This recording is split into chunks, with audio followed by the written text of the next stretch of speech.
Doctor साहब जरा मुझे ये बताइएगा कि ये जो सदर साहब ने अपनी एक पेशकश की है, आपकी जमात इस पेशकश को संजीदा ले रही है? सियासी सरगर्मियां मुअत्तल करनी चाहिए?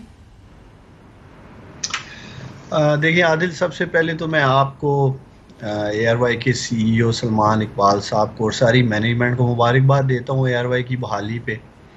और सियालकोट में मैं मौजूद हूँ और यहाँ ARY चैनल दिखाया जा रहा है केबल पे। इसी तरह मुझे उम्मीद है पंजाब भर में और दीगर सूबों में भी ARY न्यूज़ जो एक जबरन मैं समझता हूँ उस पर पाबंदी रही, तो इस पे मैं आपको मुबारकबाद देना चाहता हूँ कि फाइनली ARY की जो आवाज़ दबाई गई थी, शुक्रिया, वो अब दोबारा अल्हम्दुलिल्लाह आवाज़ हक और सच की आवाम तक पहुँचेगी ARY से। देखिए सदर मुमलिकत ने पहले भी बहुत सारे मौक़ों के ऊपर सालसी का किरदार अदा करने के लिए हुकूमत से भी बात की, हमसे भी बात की, अपोजिशन से भी बात की, इवन इलेक्शंस के हवाले से जो इस वक्त सबसे ज़्यादा मैं समझता हूँ इम्पॉर्टेंट इशू है इस मुल्क में, सियासी इस्तेकाम लाने के लिए इलेक्शन की तरफ जाने का, उस पर भी उन्होंने कहा हुकूमत की तरफ से कोई ऐसा संजीदगी नहीं थी। तो सदर पाकिस्तान देखें, वो एक वफाक की अलामत हैं, रियासत की वो एक इकाई हैं, तो इसलिए वो तो अपना किरदार अदा करेंगे। जहाँ तक आपने 2-3 सवालात उठाए हैं, देखिए इसमें कोई दो राय नहीं है आदिल के जिस मुश्किल तरीन दौर से इस वक्त पाकिस्तान गुजर रहा है और सैलाब की तबाहकारियाँ जिसने पाकिस्तान के तूलो अर्ज़ में जिस तरह की तबाही की है, हमें पता नहीं कितना अरसा लगेगा, जैसे आप खुद कह रहे थे कि महीने और इवन साल भी लग सकते हैं दोबारा पाँव पे खड़ा होने के लिए। लेकिन ये भी एक हकीकत है कि पिछले 50 साल देख लें, 60 साल देख लें, हर 10 साल के बाद या 15 साल के बाद सैलाब आता है या इस तरह की जो भी आफात का हमें सामना करना पड़ता है मुश्किलात का, तो इसका सदेबाब करना भी जरूरी है। सर ठीक है, देखें इसमें ये बात तो देखें, ये बात ठीक है कि सैलाब 2010 में भी आया। अगर हमने वाकई डैम्स बनाए होते, तैयारी की होती, तो शायद हमारा जो आज नुकसान है वो इतना ना होता। लेकिन ये जो बारिशें हुई हैं और ये जिस लेवल का सैलाब आया, ये तो डैम्स भी इसको जो है वो नहीं रोक पाते। ये तो बहुत बड़े लेवल पे नुकसान है। ये एक ऐसी आफत है जिससे मौजूदा हालात के तनाजुर में ही निमटना होगा हमें। अगर खान साहब कहते हैं कि वो इस्लामाबाद बंद करेंगे, वो कहते हैं कि 4 महीने मैंने सब्र किया है, अब मैं मजीद सब्र नहीं करूंगा, मैं नाम ले दूंगा, ना तो आप लोग नाम लेते खुल के बताते हैं कि क्या हुआ है, किसने किया है, ना आप लोग जो है वो क्योंकि आप पहले भी आए फिर चले गए, आपने कहा मुल्की मईशत का सोचा, तो मुल्की मईशत तो अब और प्रॉब्लम में है। आज आप ऐसा क्या है कि आप कहते हैं कि नहीं मैं इस्लामाबाद बंद कर दूंगा, और सदर मुमलिकत फिर किसको ऑफर कर रहे हैं कि बैठे? गवर्नमेंट भी नहीं अगले साल इलेक्शन की बात करती है, आप कहते हैं फौरन चाहिए, तो सदर मुमलिकत बिठाएंगे किसको? देखिए इमरान खान की जहाँ तक बात है, तो इमरान खान तो सैलाबी इलाकों का भी दौरा कर रहे हैं इस मुश्किल वक्त में, जो हमारे अजीम पाकिस्तानी गुजर रहे हैं उन इलाकों का भी दौरा कर रहे हैं, साथ साथ हकीकी आज़ादी के लिए वो जलसे भी कर रहे हैं, एक मोबिलाइजेशन भी कर रहे हैं।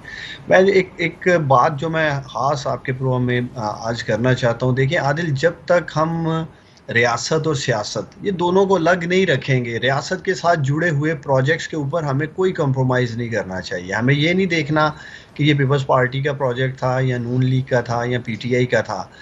बदकिस्मती ये रही है पिछले 40-50 साल, जब ये दोनों पार्टीज थी, पीपल्स पार्टी थी, नून लीग थी, अगर कोई भी ये प्रोजेक्ट कुछ इन्होंने करने की कोशिश की तो वो सारे प्रोजेक्ट्स भी रोक दिए गए। पहले तो इनकी वो सोच नहीं थी या वो विजन नहीं था। अगर मैं आज पाकिस्तान पीपल्स पार्टी का कारकुन हूँ तो मैं ये सोचूं कि जुल्फ़कार अली भुट्टो आज से 50 साल पहले इसी तरह लॉन्ग शूज़ पहन के सैलाबी इलाकों का सिंध में दौरा करते थे। आज उनका नवासा जो है बिलावल जरदारी जो है वो दौरे कर रहा है। 50 साल में कुछ नहीं बदला सिंध को लेके। इसी तरह अगर मैं पंजाब की बात करूं, 40 साल पीछे चले जाएं, जब मियां नवाज शरीफ चीफ मिनिस्टर थे पंजाब के 80 की दहाई में, तब भी वो लॉन्ग शूज़ पहन के दौरे करते थे सैलाबी इलाकों के। फिर उनके भाई शहबाज शरीफ आ गए, उन्होंने लंबे बूट पहने, हैट पहना, वो पानी में उतर के, अब उनकी बेटी जाके साउथ पंजाब में फोटो सेशंस चल रहे हैं।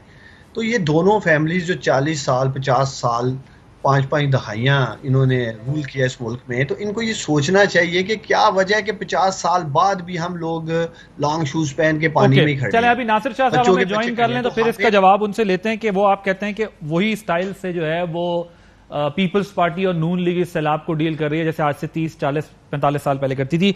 डॉक्टर खाकान साहब जरा मुझे ये बताइएगा कि इस वक्त जो एक करंट असेसमेंट है क्या अभी तक, जिस तरह जो पाकिस्तान के अंदर इस सैलाब से तबाहकारी हुई है, जो नेक्स्ट लेवल डिवास्टेशन है, डिस्ट्रक्शन हुई है, वो क्या असेसमेंट है आपकी कि हम अभी हमारा नुकसान कितना है और इससे निपटने में हमें कितना वक्त लगेगा? बिस्मिल्लाहिर्रहमानिर्रहीम। Adil, thank you for having me on your show. देखें, एक तो यह है कि सैलाब में जाने से पहले जो इस वक्त हमारी हालत थी वो अच्छी नहीं थी। IMF के प्रोग्राम का डिले हुआ, उसकी वजह से हमारे जो बैरूनी हमारे पास ज़खायर थे स्टेट बैंक ऑफ पाकिस्तान में, वो सिर्फ 7.6 बिलियन डॉलर के थे। आप अंदाजा लगाएं कि हमने जो इंपोर्ट किया है वो हमने इंपोर्ट किया है 6 अरब डॉलर का। हम सिर्फ एक माह कुछ दिन के ज़खायर थे हमारे कवरेज के। अब इस की और बड़ी कलीदी वजह जो है IMF के प्रोग्राम का डिले है, जो कि 7वां रिव्यू फरवरी मार्च में होना था, अब कहीं जाके हमने कंप्लीट किया। इस सूरत हाल से हम डील कर ही रहे थे और इसी वजह से आपने देखा कि एक रुपए पे प्रेशर आया। रुपए के प्रेशर की बड़ी वजह से आपकी इन्फ्लेशन बढ़ी मुल्क में, आपकी सप्लाई शॉर्टफॉल्स हुई और यहाँ पे आप खड़े हुए थे तो आपने सप्लाई को आपने फ्लड्स को हिट किया। अब फ्लड्स की जो पोजीशन है वो क्या है? 100% जो कॉटन क्रॉप है सिंध में वो डिस्ट्रॉय हो गई है। इसका मतलब यह है कि पूरे मुल्क की 30% cotton crop is destroyed, which means कि आपको 1 से 1.5 अरब डॉलर की सिर्फ कॉटन क्रॉप इंपोर्ट करनी पड़ेगी ताकि आप ये जो 5-6 मिलियन बेल सिर्फ मुल्क में बनाएंगे और बाकी 4 से 6 मिलियन बेल्स इंपोर्ट करेंगे ताकि आपकी टेक्सटाइल इंडस्ट्री चलती रहे। और याद रखिए कि आपका हदफ है 36 अरब डॉलर एक्सपोर्ट करने का। मेरा ख्याल है कि ये हदफ हम मीट नहीं कर पाएंगे। हम तो काफी अरसे से डॉक्टर साहब सुन रहे हैं कि हमारे पास एक ऐसी चादर है, सर पे रखें तो पैर नंगे, पैरों पे रखें तो सर से उतर जाती है। अब अगर हम महंगी कॉटन इंपोर्ट करेंगे तो एक्सपोर्ट का क्या होगा? हम एक्सपोर्ट किस तरीके से करेंगे? और जो ज़ाहिर अभी हमारी क्रॉप्स तबाह हुई हैं, इसका क्या होगा?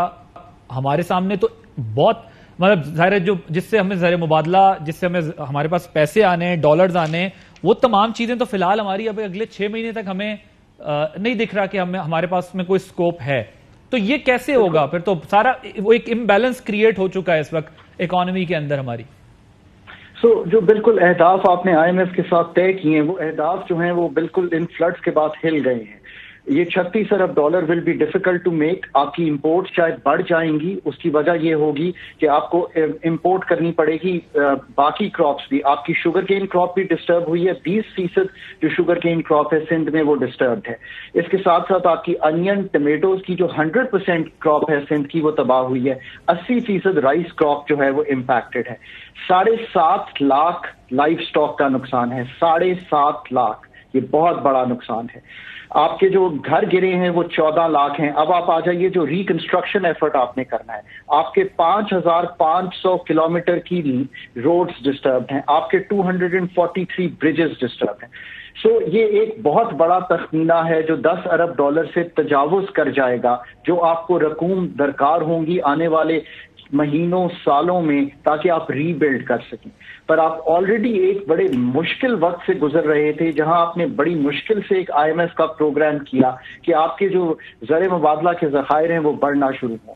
आप 27% इन्फ्लेशन में हैं, आपकी जो हेडलाइन इन्फ्लेशन है, और जो फूड इन्फ्लेशन है आदिल वो 45% है जो कल फिगर आया। ये एक ऐसा क्राइसिस है कि जो ना IMF भी 1.5 अरब डॉलर से, ना जो अभी दोस्त ममालिक हमें मदद कर रहे हैं उससे, ना अभी जो है वो किसी हम इकोनॉमिक रिफॉर्म्स फिलहाल कोई ला सकते हैं जिससे हम निकल सकते हैं। इसमें तो हमें इंटरनेशनल डोनर्स को एंगेज करना है, हमारे जो डेट्स हैं उस पर बात करनी चाहिए इस वक्त बड़ी यूनिटी के साथ कि ये जो डेट्स हैं इसमें हमें कोई रिलीफ मिले, कुछ माफ हो, कुछ रीस्केजुअल हो। ये चैलेंजेस हमारे सामने होंगे, लेकिन क्या हमारी सियासी क़यादत इस चीज को समझ रही है?